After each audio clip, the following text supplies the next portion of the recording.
Medzinárodný mierový beh zavítal tohto roku aj do Pezinka. Ide o najdlhší štafetový beh cez viac ako 150 krajín sveta.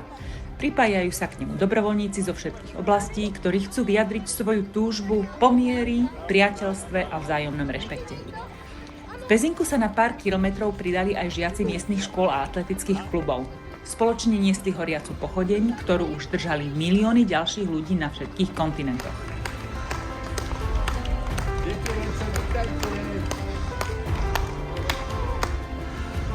Takže my nebeháme preto, aby sme niečo vyhrávali, nejaké medaile.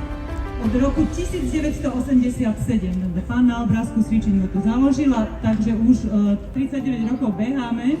Сварю тобі борщик, полум'яні борщик. Hola, ¿cómo están? ¿Todo bien?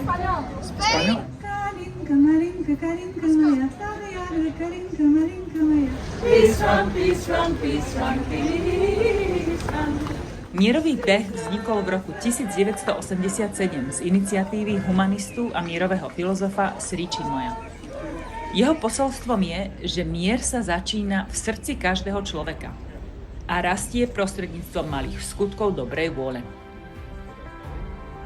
Na Radničnom námestí privítali účastníkov predstavitelia mesta a prihovorili sa im primátor Roman Máč a viceprimátorka Kvetoslava Štrbová. Ešte máme k tomu takéhoto mierového vtáčika tiež od zakladateľa behu.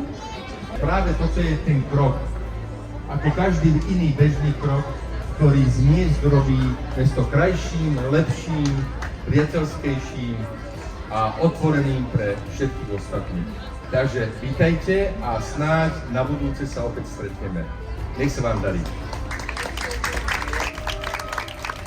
Ďakujem veľmi pekne a tak ako už povedal pán primátor, akože naozaj sme radi, ak prídete a hlavne, že si spoločne zabehnete a zamyslíte sa nad tou dôležitosťou toho poslania celého mieru na celom svete. Takže ďakujeme, že ste u nás a my budeme určite s vami zase v mysliach, keď budete bežať ďalšie a ďalšie kilometre a budeme vás vnímať či už na sieťach alebo to, ako to posolstvo odovzdávate ďalej.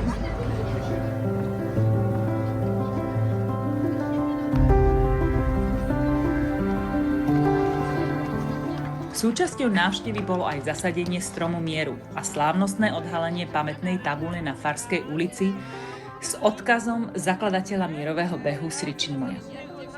Každá chvíľa je tou správnou chvíľou, keď chceme urobiť niečo dobré.